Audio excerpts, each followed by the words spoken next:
बात करता हूं, सरकार को बधाई देता हूं कि एक इतिहास बदलने वाला बिल वो लेके आए। जो मेरा मंत्री जी से ये क्लैरिफिकेशन है कि जो अंडर ग्रेड जो बच्चे रजिस्ट्रेशन कराते हैं उनकी संख्या लगभग 15 लाख है।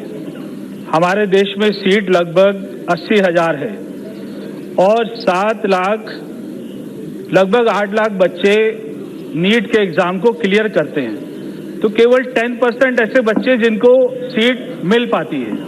इतना जो बड़ा गैप है डिमांड सप्लाई का, ये हमारे देश के लिए अच्छी बात है कि 15 लाख बच्चे इस देश में डॉक्टर बनना चाहते हैं और आज हमारे ग्रामीण क्षेत्रों में डॉक्टर की बहुत भारी कमी है। तो ये जो लगभग 7 लाख बच्चे जो क्वालिफाई करने के बाद भी जिनको सीट नहीं मिलती है और फिर उनको प्राइवेट कॉलेज में या उनको देश को छोड़कर जाना पड़ता है, ये डिमांड सप्लाई का गैप कितने सालों में खत्म हो जाएगा।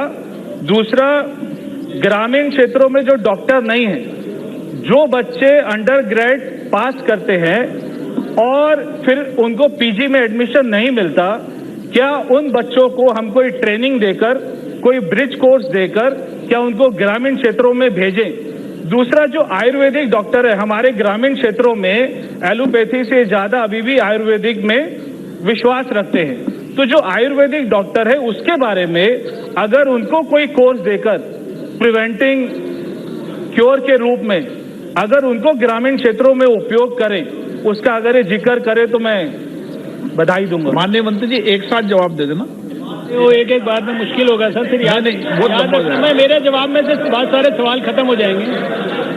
ये छोटा सा है, इसका ज्यादा बड़ा जवाब नहीं। सर, ये 3 बातें उन्होंने कही हैं। एक, उन्होंने चिंता व्यक्त की है कि जिसके भी मन में सपना होता है डॉक्टर बनने का, वो सारे के सारे डॉक्टर नहीं बन पाते हैं, और अगर वो डॉक्टर बन जाते हैं तो फिर उनके लिए देश में व्यवस्था नहीं होती है। तो ये और ज़्यादा डॉक्टर बने, ये भी उन्होंने बात कही है।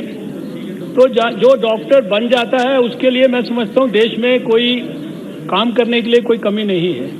आज भी दुर्भाग्य से हमारे प्राइमरी हेल्थ सेंटर्स पर, गांव में, दूर दराज के इलाकों में अभी भी हमारे डॉक्टर लोग जाते नहीं हैं, जबकि सरकार की तरफ से उन्हें बहुत सारे इंसेंटिव्स भी दिए जाते हैं।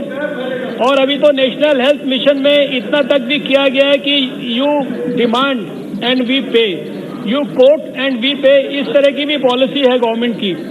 जहां तक ये सीट्स बढ़ाने के बारे में बात है, मैंने आपको बताया कि 28,000 तो MBBS की पिछले 5 साल में और 17,000 PG सीट्स हमने बढ़ाई हैं। मेडिकल कॉलेजेस जितने नरेंद्र मोदी जी के नेतृत्व में, उनके प्रधानमंत्री के रूप में पिछले 5 साल में, यानी 82 पहले और अभी 75 की और योजना बनकर तैयार हो रही है। 21 एम्स बनाए गए हैं।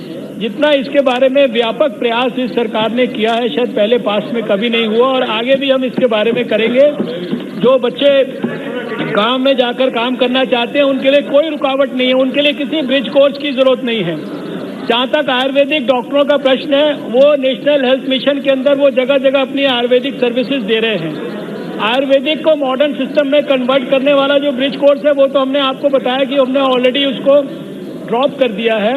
और जो गांव का बच्चा MBBS करता है उसको किसी और कोर्स की जरूरत नहीं है, वो गांव में या जहां पर भी देश में चाहे वो जाकर जो है काम कर सकता है, देश को सर्व कर सकता है। श्री ए राजा जी।